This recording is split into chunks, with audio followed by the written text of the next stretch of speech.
warahmatullahi wabarakatuh. Bagaimana kabar kalian semua? Alhamdulillah luar biasa. Bersama SD Integral pasti bisa. Allahu Akbar. Yes. Nah, kali ini Ustazah akan menjalankan pembelajaran tema 6, subtema 2, pembelajaran 5 dan 6. Nah, mari kita berdoa dulu sebelum belajar, sebelum kita melanjutkan video ini. Bismillahirrahmanirrahim. Rabbi zidni ilma warzuqni fahma. Ya Allah, tambahkanlah kepadaku ilmu dan berilah aku pemahaman yang baik. Nah, selanjutnya kita akan bahas tata tertib di perpustakaan. Nah, apakah kalian pernah pergi ke perpustakaan? Nah, mungkin kalian pernah ke perpustakaan daerah atau di perpustakaan yang lainnya. Nah, apa saja yang harus kita taati, yang harus kita laksanakan di sana? Yaitu misalnya melapor kepada petugas jika ingin meminjam buku. Nah, karena perpustakaan banyak sekali ya, buku-bukunya sangat banyak sekali, maka kita harus melapor dahulu kepada petugas sebelum membawanya pulang atau membacanya di sana. Dan yang kedua, mengembalikan buku pada tepat waktunya ya, tidak boleh kita mengulur-ngulur waktu karena pasti ada orang yang ingin meminjam buku tersebut. Jadi setelah kita baca selesai, kita harus segera mengembalikan sesuai dengan waktu yang telah ditentukan oleh petugas tersebut. Yang ketiga, tidak merusak buku. Nah, pada saat kita meminjam buku di perpustakaan, nah kita tidak boleh merobeknya, tidak boleh merusaknya. Kita harus menjaga dengan baik supaya tetap bisa dibaca oleh orang lain. Nah, yang keempat, tidak membuang sampah sembarangan. Ketika kita ada di perpustakaan, kita diharapkan untuk tidak membuang sampah sembarangan ya, karena akan mengganggu aktivitas dari pengunjung yang lainnya. Kita harus menjaga kebersihan lingkungan perpustakaan, menjaga keindahannya. Yang kelima, tidak gaduh atau ramai di perpustakaan. Nah, kita harus selalu tenang saat di perpustakaan, tidak boleh bicara-bicara, tidak boleh ramai-ramai.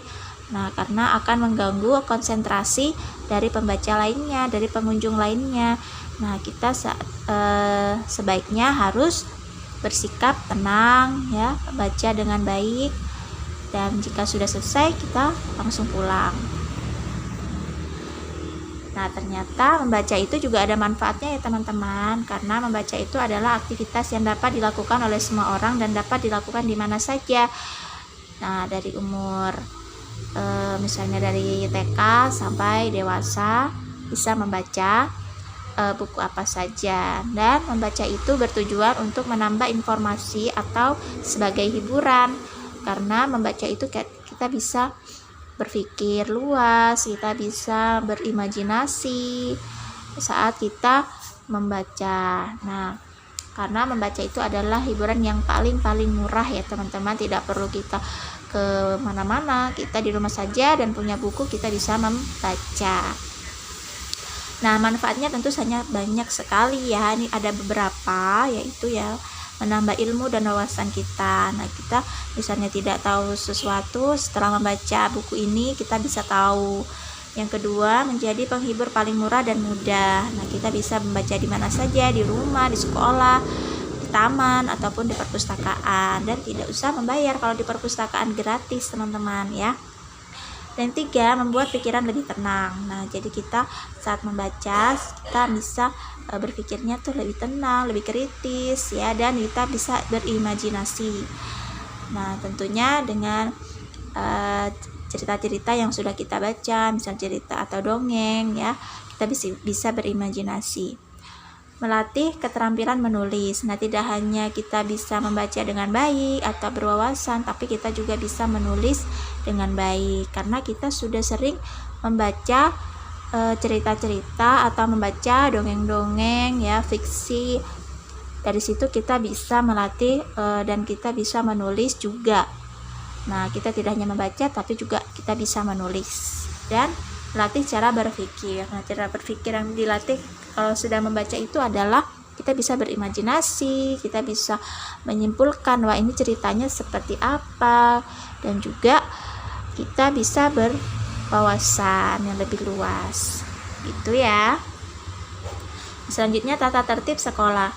Kita di sekolah itu kita punya aturan, kita punya tata tertib yang harus kita laksanakan sebagai warga sekolah ya. Ya ini ada beberapa, misalnya datang tepat waktu ya, tidak terlambat, harus disiplin. Yang kedua, meminta izin kepada guru saat keluar kelas, misalnya mau ke toilet, mau ke mana saja kita harus izin dulu kepada guru yang ada di kelas. Mengantri saat pergi ke toilet ya, kita saat di toilet tidak boleh buru-buru, kita harus mengantri dulu, berdoa dulu sebelum masuk dan setelah keluar dari toilet supaya tertib. Yang keempat, tidak merusak benda-benda di sekolah. Nah, kalau misalnya kita merusak benda-benda di sekolah, maka suasananya tidak nyaman, maka akan kotor. Jadi kita harus menjaga lingkungan sekolah, menjaga kebersihan sekolah, terus kita menjaga keindahan sekolah, dan tentunya kita sama-sama menjaga keamanan di sekolah.